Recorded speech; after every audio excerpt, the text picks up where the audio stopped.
Napili natin yung mga paniki na nandito sa kasulak-sulakan, ano? Oo nga, sir. Meron pang hanapin yun? Mahirap kasi ang mga butas nyo maliliit. Hindi lahat ng bamboo na may butas ay naroon yung mga palitin yan. Ganun po Kasi ba? may mga butas na yung malinis yung buta, yung pinagpapasukan nila. Tapos, doon ngayon sila lumalabas at pumapasok. Ibig sabihin, yung pakpak niya sumasama doon sa butas, kaya malinis yung butas. Yun, sir. Yung katulad nito. Ganyan na. Okay Ito. na. Hanapin mo natin. Hanapin natin. Mangyari, ito yung kagubatan ng Subic. Pakinggan nyo. Saan kayo nakakarinig ng huni, ng kuliglig, ng tanghaling tapat? This is just to show that how healthy the ecosystem is here.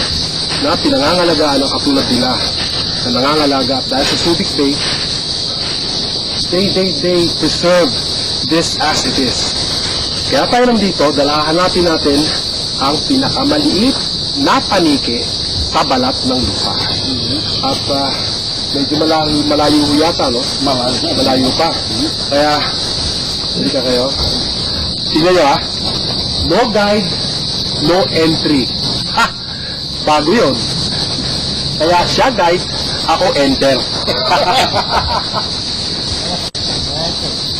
Gary, tingnan nyo. Sa Divisoria, mahal to. Ito. Saan nyo naman? Dito pa lang, mabubuhay ka na. This is life. You know that what they say, that the forest is one big supermarket. Look at this. Santol. Magkano isang kilo nito sa SM? SM. Sandali. Wow. Look at this. Ito ay isang insekto. This is called the walking stick. Imagine this. This is an insect that mimics a branch of a tree or a small branch like this to protect itself from predators. May mga kumakain ng insekto ito, kaya lang pag hinalo nyo rito, tignan nyo, hindi mo na makikilala. Pero pag hinalo ko, yan. Kita nyo. Ngayon po yung mga bakit na yung bamboo na yung mga tubig. Mas masarap to kaysa supermarket, ano? Oo. Malayo pa? Malayo pa kayo, sir. Medyo masakit na nakikita ko eh. Kasi may umang... Malapit na tayo. Pag sinabi nilang malapit, mga 2 bundok yun. Kita nyo naman yung pinanggalingan namin. Ang layo. Pero nakapagtataka rito, ikot kami ng ikot. At ngayon, ayan na.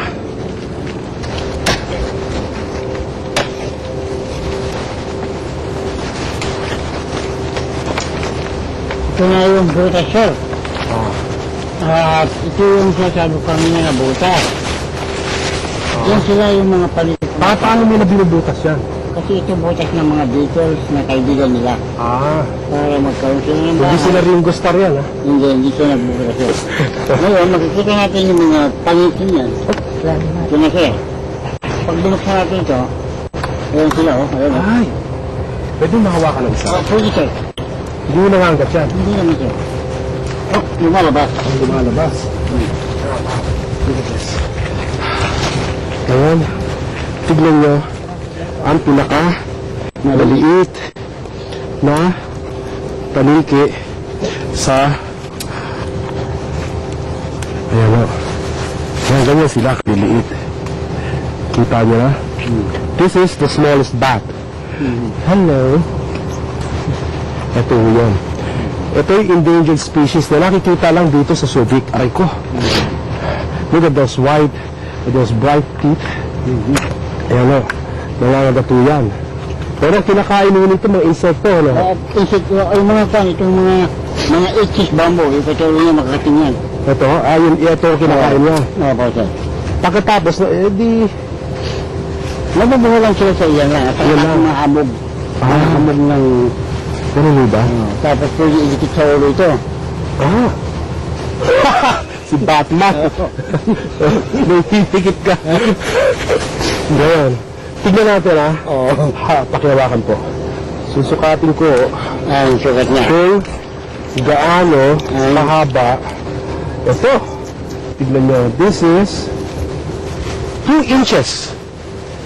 Ano, from here to there is 2 inches. Ang wingspan niya is 4 inches. Wow, wala bang malaria rito? Dahil namok ah. Wala naman. Wala. Okay. Ayan o. Yan ang yung paniki, the smallest bat in the world na makikita lang sa Subic. Ngayon, tanungin ko sa inyo, kung sumamakay ang ihip ng hangin dahil sa polusyon, mabubuhay kaya yan? Depende siya kasi mas matunog ang mga pakinggan nila kung halimbawa may darating na hangin. Pumapasok na agad sila sa Eh buhay. kung masamang hangin mo, katulad ng mausok, mga gano'n, no? Hindi sila mabubuhay. Mamamatay talaga sila. Mamatay ho. Kailangan fresh air. Tapos, pagka namatay ho, hindi wala wala nang na. kakain ng mga lamok. Wala na, wala na. Wala na, di lalo tayo lalamukin. Lalamukin tayo. Lalamukin tayo. Kasi dadami malaria. Kailangan mabuhay sila. Kailangan mabuhay rin tayo. Kaya buhay mo natin to. Oo. Kasi, ito, this little creatures, as you can see them, is vital to the chain of life. A link to God's creation. At dahil maliliit sila, they're so fragile na if we pollute our air, none of this will ever survive and we will lose something that is so valuable on this planet and a pride of the Philippines, the smallest bat. At kami, ni Batman, ay uuwi na bago kami maubusan ng dugo.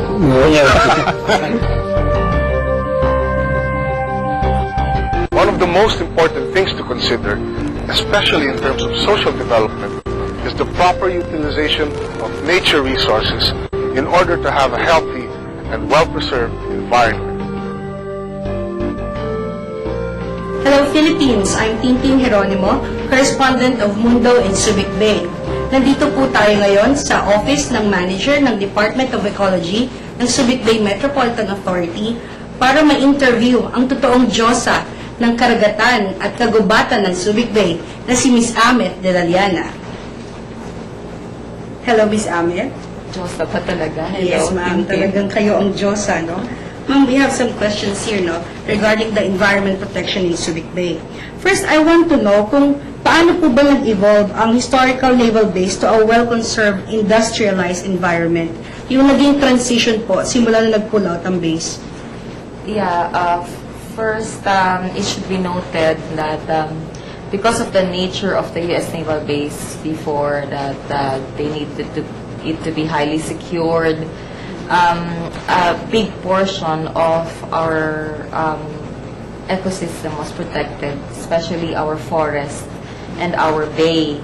So therefore, when the base pulled out in 1992, we were left with an environment with a very high biodiversity. In fact, the Subic Forest, is one of the last remaining lowland dipterocarp forest in Luzon.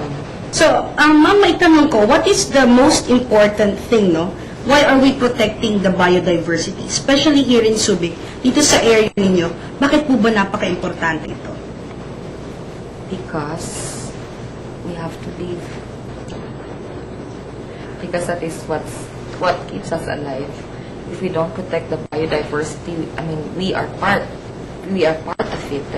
As human beings, we are part of the ecology, the web of life.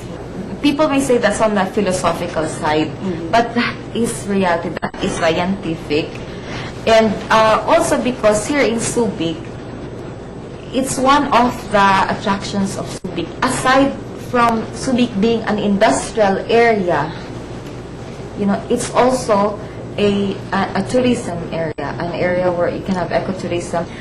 So, ma'am, what is the stand position of SBMA in supporting our national law on environmental protection? Because I'm sure, if I'm not mistaken, no, SBMA po is a government agency, right? Yes. So, ano po yung stand natin to support the environmental protection, the national law? We implement